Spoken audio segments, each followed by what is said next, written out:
दोस्तों, मैं doctor ID सागर हमेशा आप लोगों को कुछ नया नया बताने की कोशिश करता हूँ और हमेशा अपने वीडियो में कुछ रोगों का इलाज बताता हूँ। घरेलू इलाज, देसी इलाज, किसी किसी में कभी कुछ पेटेंट इलाज भी बताता हूँ। ऐसे चीज़ बताता हूँ जो आपको आसानी से मिल जाए, घर पे उपलब्ध हो। इसके लिए आपसे रिक्वेस्ट है कि आप मेरे चैनल को सब्सक्राइब कर लें, ताकि जब भी ऐसी कोई वीडियो बनाऊं सबसे पहले आप लोगों के पास पहुंचे। और सब्सक्राइब करने से हमें भी मोटिवेशन मिलेगा नया वीडियो बनाने का। तो दोस्तों, आज मैं आप लोगों को बहुत ही कॉमन चीज़ बताने जा रहा हूं। ये कोई बीमारी नहीं है, लेकिन एक तरह का संक्रमण होता है इससे।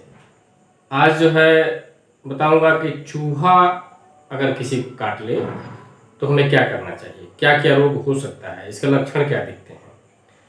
तो सबसे पहले तो ये है कि चूहे कई तरह के होते हैं। एक चूहे ऐसे होते हैं जो अपने घरों में होते हैं, और कुछ चूहे ऐसे होते हैं जो घर से बाहर होते हैं, नाली में, खेत में रहते हैं।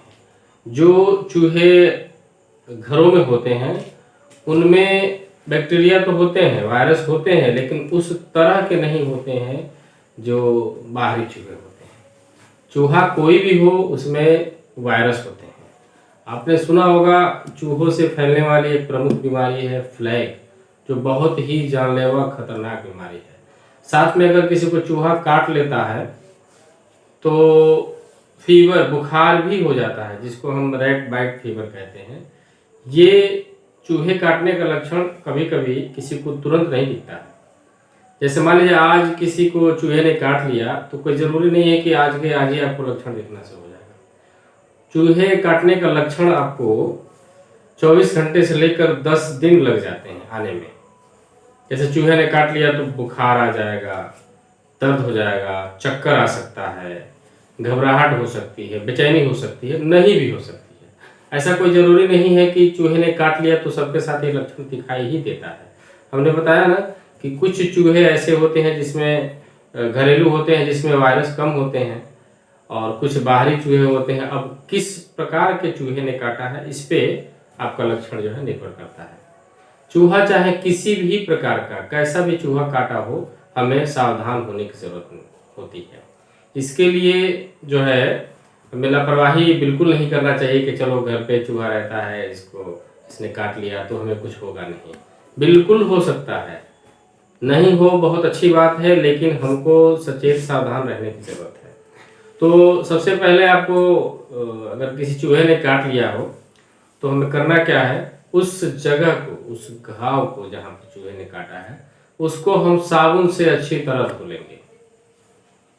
ये जो है प्राथमिक उपचार है, साबुन से धोना। चाहे किसी भी कीड़े मकोड़े जानवर ने काट लिया हो तो हमें साबुन से उस घाव को धो लेना है। और साबुन से धोने के बाद से फिर हम उस घाव को गुनगुने पानी से धो लेंगे। यानी कि पहले हमने साबुन से धोया, फिर हम उसको गुनगुने पानी से धोएंगे। अब हम घर पे हैं, हमारे पास कोई दवा तो उपलब्ध नहीं है। अगर किसी के पास कोई एंटीसेप्टिक हो, जैसे आपका डिटॉल हो गया, सेवलॉन हो गया, तो इससे उसको धो सकते हैं या लगा सकते हैं। अगर किसी के पास हाइड्रोजन वगैरह है तो उसका इस्तेमाल कर सकते हैं। लेकिन अगर इनमें से कोई भी नहीं है तो हमें क्या करना चाहिए? अगर इनमें से कोई भी नहीं है तो फिर हमें क्या करना है कि ये तुलसी का पत्ता पीस करके उस जगह पे लगा देंगे। तुलसी जो है हमारा एंटी बैक्टीरियल होता है, इसमें एंटीऑक्सीडेंट होता है, ठीक है।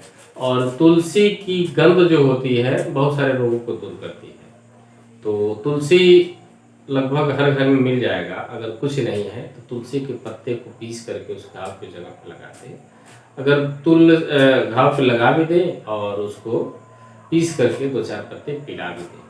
अगर तुलसी उपलब्ध नहीं है, तुलसी उपलब्ध नहीं है तो ककड़ी का पत्ता मिल जाए, खीरे का पत्ता मिल जाए, इसको पीस करके उसी तरीके से तुलसी के पत्ते की तरह इस्तेमाल करेंगे।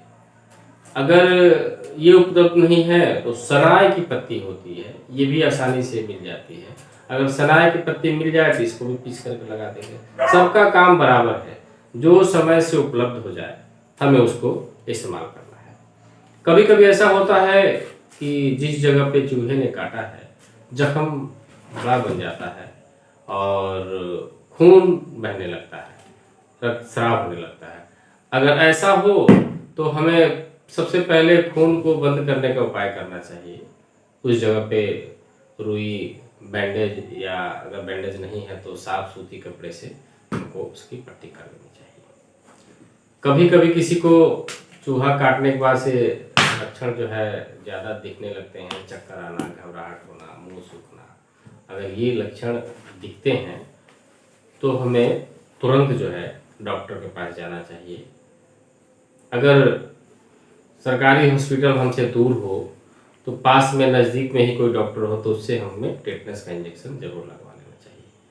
चाहे लक्षण नहीं भी दिखे, ये तो बात लक्षण दिखने को, लक्षण नहीं भी दिखते हैं, कोई किसी तरह की परेशानी नहीं भी होती है तो भी हमको टेटनस का इंजेक्शन लगवाना ही है, एकदम अनिवार्य है।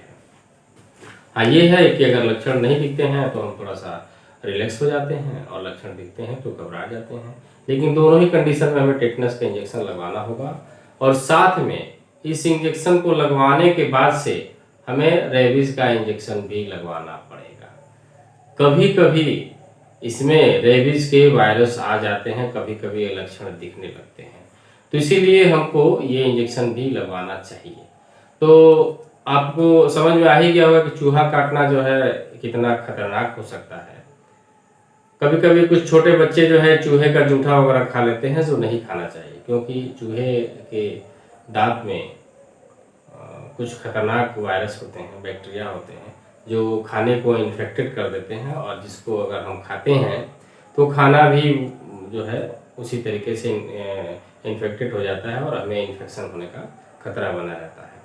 तो आशा करता हूँ कि आप लोगों को ये वीडियो अच्छा लगा होगा और मेरी बात समझ में भी आई होगी कैसे क्या करना है।